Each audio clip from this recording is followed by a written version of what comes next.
Kalo न जानति तव जननम Kalo न जानति तव समापनम Drushto maya तव महाकारः योगेश्वर काल काल योगेश्वर काल काल. Namaskaram, every one of you, and I'm extremely sorry that I'm not able to be physically there due to certain engagements here, but my heart is very much with you. I have followed the Kashmir situation since mid-70s. Well, it's one atrocity after another, and I have also reasonably acquainted myself with the last 600 to 700 years of history, both the glorious aspects of it and the atrocious things that have happened. The genocide and pogroms are not just 3 decades old, been happening for 6 centuries. The demographic shift did not happen overnight. When that was happening, what should have been done, for whatever reasons, could not be done. I am not here to blame anyone, nor am I here to say anything insensitive to those of you who already have been peeled off your skin, that anything can hurt you. You're in that condition, I understand. My words are absolutely inadequate for the empathy that I feel. This was not just done, that is, the necessary things to shore up a society and to protect things that are valuable to us. The people, the rulers, those who were invested in knowledge and the sacred institutions could not act. The world is still in a state that no one can protect and nurture anything that is of value just with scholars, sans soldiers.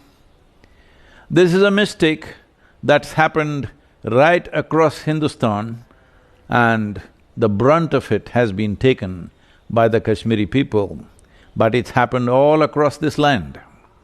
When you have something of value in your home, you need a lock, you need a guard dog, and maybe you need a gun.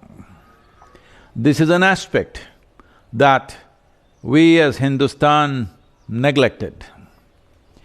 With the comfort of geographical protection of the mountains around us, we lived thinking nobody will ever come and touch us. We invested in subtler aspects of life, but those who did not understand such things and those who had their own cruel agendas took advantage of us completely. I'm saying in many ways, not to insult you please, this is a case of like spilt milk, strengthening the spiritual backbone of Bharat, which is beyond religious divide and of deep humanism, which is what this culture is about, and doing whatever else that can be done economically and in terms of restoring some parts of geography at least, without putting too many people back to risk once again, is an onerous task.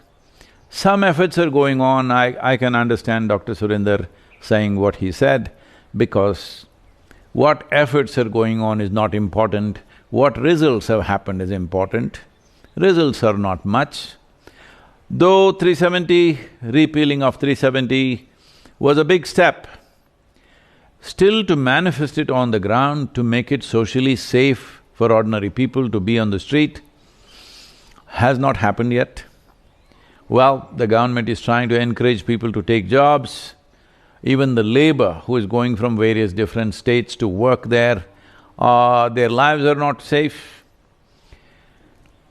But at the same time, when nearly 85 to 90% of the population gets involved in something of this nature, very hard for security forces to control this. This needs a political and military solution. Military is out there, nearly close to 500,000 soldiers out there for many years, but you know the kind of international campaigns and narratives that have been built around you, as you already mentioned. So one important thing that I feel is, we must take charge of the narrative. Well, in recent times, some cinema has been made and well, it has brought some light to people, the generation of people, the next generation beyond me, did not even know that something like this has happened, it's brought forth. But I feel still we have not taken the narrative in our hands. Our time has definitely come where our identities of geography and ethnicity need to be transcended but not lost. An identity with precious knowledge that we hold is the way forward, because with this identity and this capability, we can be who we are, wherever we are. I'm not trying to write off Kashmir, please do not misunderstand me, because it pains me to see every couple of weeks or 3-4 weeks, we are seeing two Kashmiri Hindus shot dead here, there. For me, these are not numbers. These are people like you and me. Two people shot dead, oh, just two. It's not just two lives and two families and people connected with them, everything is gone. So one thing, this may look very meager to many of you, but I am thinking of long-term well-being of your community. We need to capture the narrative. Many more things have to be done. I think capturing the narrative, how to do it, if you are willing, I'm willing to spend a day with you, with a close group of people, how can we capture the narrative?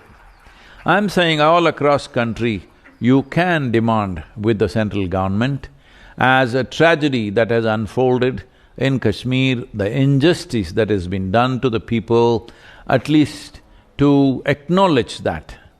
There must be in every city, at least every major city across the country, there must be a street named after Kashmir, a circle or a square named after Kashmir, or there must be a Kashyapa mountain or a peak.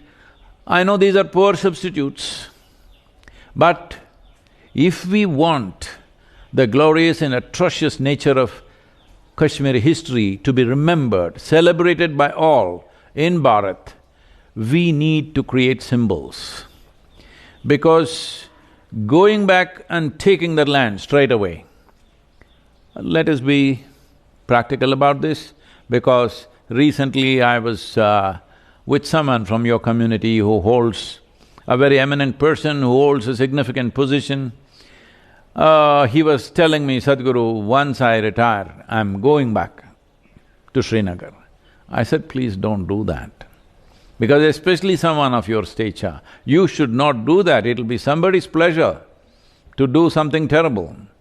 So we must understand that the essence of all this is, there is religious bigotry, and bigotry is written into the scriptures, and if we do not bring that narrative everywhere, if we do not say that it is this narrative that needs to change, just changing one situation, trying to fix one situation is not going to work, because we must understand from Azerbaijan to right up to Cambodia, there was Hindustan.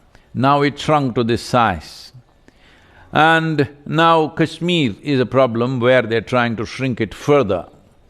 So this shrinkage didn't happen overnight, the demographic change did not happen overnight, the shift in demographics is the technology. Because There are people who are committed for 100, 200, 500 years. They don't mind if their intentions are fulfilled after 500 years. They are willing to work for it. That commitment creates many cruel situations, but generally, our communities are committed to bringing well-being to people who are living here, not sending them to heaven. So having said that, but if we want this, can everything be corrected? No. Can we bring back the lives, precious lives we have lost? Not at all. But even to get back the geographical entity is very, very difficult. This making Kashmir into a union territory, I think it's a positive step. Fortunately, even the Supreme Court has validated that as a law. And many historical blunders we have done. This is the important thing we need to understand. At a given time, what needs to be done, if we don't do it and we try to do it tomorrow, it will be late for us. Mistakes that have been done, we cannot fix the past. But how do we ensure there is a future? We cannot go on being soaked in the pain and suffering of our parents, but to establish a secure and a culturally rich and identity, enjoying the identity of who we are, the future of our children, this is very important. Because I am not saying you can forget this, I am not saying some philosophy, don't worry, tomorrow will be okay. I am not saying those things. All I am saying is, I am not a very good I'm not good at consoling people, but I've been thinking of solutions, I've spoken to various aspects of the government regarding this. But every solution that you think of, it is being beaten down by somebody because they have the narrative in the world. I think shifting the narrative is very important. I know I already mentioned one movie was made, but an hour and a half, two, whatever the length of the movie in a theater is one thing, that's fine. But I feel you need like 10 minutes, 15 minutes, 20 minutes, like ad films, taking the sufferings of individual families and highlighting it and melt people's hearts across the world. This is very important. We have come to a place in technology and reach where we don't need a theater to spread the message. Just about in everybody's phone, everybody's computer, it can be there. I think focusing on shifting the narrative is very important if we want any solutions. I understand you mentioned a timeline, all of us who have seen this suffering, who are witnesses to this, in another 20, 25 years we may not be there. I deeply feel for this, but changing the narrative and making Kashmir visible all over the country, at least in India. Everybody who lives in India must know that this has happened to our people. Without this, if it doesn't live in the minds and hearts of people, well, so many things have happened. Absolutely terrible things have happened in this country. It's all gone. It's simply gone, as if it did not happen. The millions who died of famines which were engineered, the millions who were slaughtered, millions who were poisoned, so many things have happened, and thousands of temples which were demolished, all this forgotten, all right? Because somebody has stolen the narrative. This is a time where we must get the narrative back to truth, we must get the narrative back to some sense of historical justice. We clearly understand we cannot get back everything, we cannot build back everything, we cannot be carrying grudge against people for what their forefathers did, but the narrative must be captured. Without the narrative, we will be a rootless and prideless community, which we must change. So about Kashmiris going back to their land, I know that's the dream. But every few weeks, I'm seeing 2 dead, 5 dead. We don't want to see that. How to ensure this? Well, it is between military and politics, it needs to happen. Efforts are being made, but even if one person dies, We feel the effort is not enough. So many soldiers have laid down their lives, but it's not been enough. One fortunate thing is, in our neighborhood there is chaos, so the amount of support that was coming from there will be receding in the coming years, definitely. That we must make use of and ensure the cross-border support that was happening should be arrested. In arresting this, the internal security could be largely secured. To what extent, we must see, because when ordinary people who just regularly walk on the street, who go to the vegetable shop, who sit in tea shops, they have a gun at home and they once in a way, they fulfill what they think is their religious duty or whatever. It's very hard for any agency to catch all of them. Across the world, such movements have happened and they have gone on for decades and centuries, because this is a lesson the government of India and every state government in the country, and above all the people of India, of this great nation Bharat, all of us must learn this, that if we do not attend to a problem in time, tomorrow could be too late. This is the condition where we are in. I know I have not provided any consolation, I am not using sympathetic words, but I am telling you, my heart reverberates with empathy for every one of you. Your suffering is unparalleled in many ways in this country, but similar things have happened everywhere. At least you are at least speaking, others are not even speaking. So many things have happened. But the worst thing about you is it happened now, nearly in 21st century. And if you allow it, it'll happen right now in 21st century. So, this is the terrible thing. In independent India, this happened. As I said, I have no adequate words either to express my empathy, nor do I have a hotshot solution, just like that, this is it. I don't have either. I only have profound empathy for every one of you. If you have any questions, please.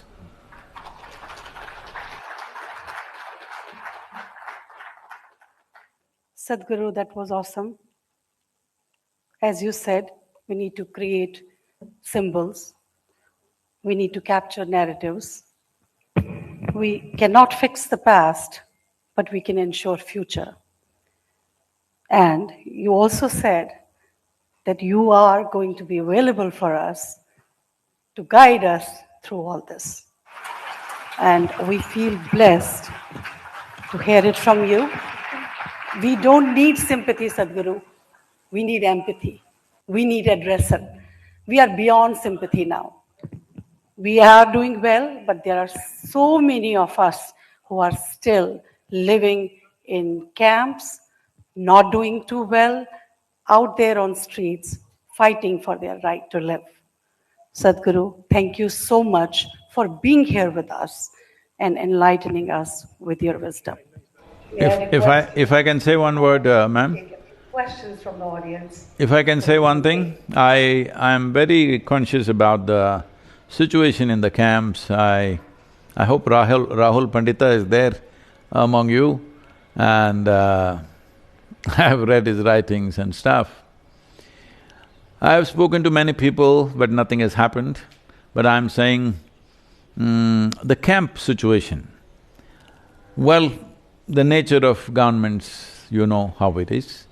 Even if they have the intentions, they have a machinery which rolls extremely slow, not at a pace that will matter for human well-being. Generally, it rolls too slow. So having said that, I feel you can definitely, as many of you are entrenched in corporate world, you can recognize a corporation, because this camp doesn't take too much.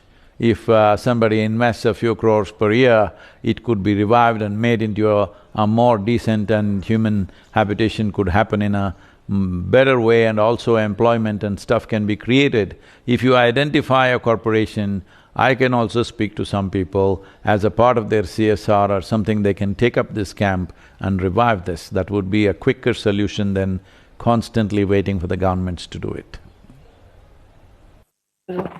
That's exactly what we are asking for. We're not asking for sympathy. We want people to be with us. Priyatosh ji has a question for you, Sadhguru. Pranam Sadhguru ji. The question I have is related to what everybody knows about, which is we are a rootless community now. Though we've shown resilience over these years, we are doing well, most of us are doing well, but there is a deep-seated despair which continues. Sadhguru, can you please suggest the way forward and how to overcome this trauma? As I said earlier, that our identity, because this is happening everywhere, even if there are no atrocities of this kind, in spite of that, it is happening to all communities around the world. Our identities of geography is being transcended, and our identities need to shift to our culture, our spirituality and the knowledge base that we hold. If we do this, one of the things that we can do is all the Kashmiri Hindu youth can get involved in this. If you want the first one, I will provide you the base and the entire infrastructure that is needed for you. If you want to come and do, let's say, a one-day Kashmir day in the south, we will provide you everything that you need, present your literature, present your art, music, everything, and let people come to know, and also the stories, but let the stories be of the beauty and the power of Kashmiri culture, not just of the terrible things that have happened. That also need to be said, but it's important that people vibe with you for who you are, not for just what happened, what was done by somebody else to you. What you have done with yourself, which is of significance, it's the land of Kashyap.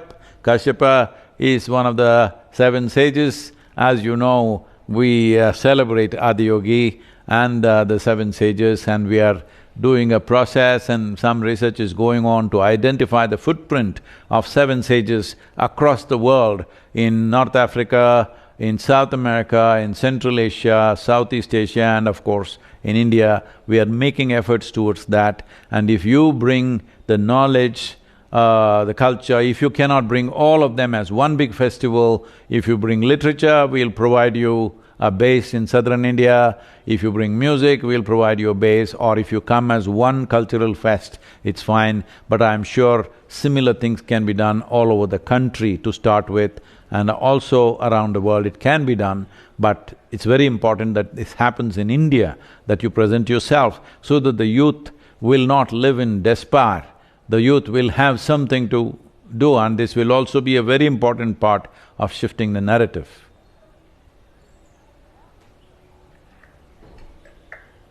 Thank you so much, Sadhguru. Yes, that's the kind of help, that's the kind of support we need, and we need from you. You being the spiritual guru, we look forward to interact with you personally and get to the real solutions, so we go back to our Kashyap land. Thank you so much, Sadhguru. As a part of this, as I said, in a time-bound way, if you approach this both in terms of providing a platform in major cities in southern India, we can easily gather 5 to 10,000 people minimum for you, so that Kashmir and the message of Kashmir and the glorious nature of Kashmir, and above all, the spiritual knowledge that was held and invested in the people of Kashmir, because the future of this world, what I say right now may not make sense to a lot of people because of the suffering and the kind of power that they are exhibiting right now. But this is something that I have noticed talking to the youth of the world, across the world, in the major universities, in Europe, America and various other countries. What I see is, in another 30 to 40 years' time, the dogmatic religions will recede significantly, because anything that doesn't make logical sense in people's heads will slowly recede. Already it's beginning to happen. In Europe, in the Western Europe, nearly 42% of the people say they have no religion. In UK, about 36% of the people are writing in their forms that they have no religion. 32 to 33% of the people in United States are saying no religion. This is simply because selling tickets to heaven and managing people, those times are over. Unless it makes logical sense, people are not going to ascribe to anything. This number will increase to 70 to 80% in 25 to 30 years. We can hasten it, we can make sure that happens in next 10, 15 years' time. Essentially, the entire work that I'm doing is about moving people from religion to responsibility.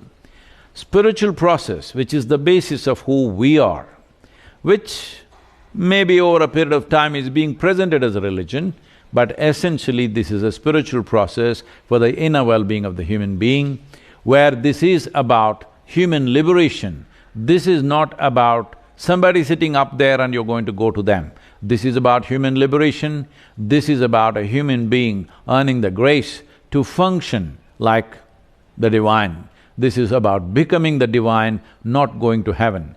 This aspect of attaining liberation to become free from what we are entangled with will become the most important aspect, and this will rise in the next 10 to 15 to 20 years' time. The sooner we do it, the better it is. In that context, you identifying with your knowledge, you identifying with your spirituality, in many ways is the ammunition for the future.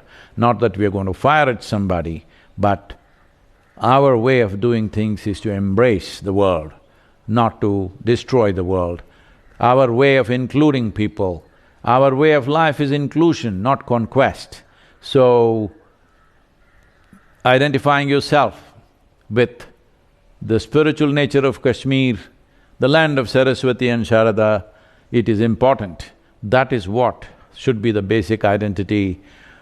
I'm saying this with utmost pain, not the mountains and valleys, the knowledge that you carry, because that is the future. Thank you very much.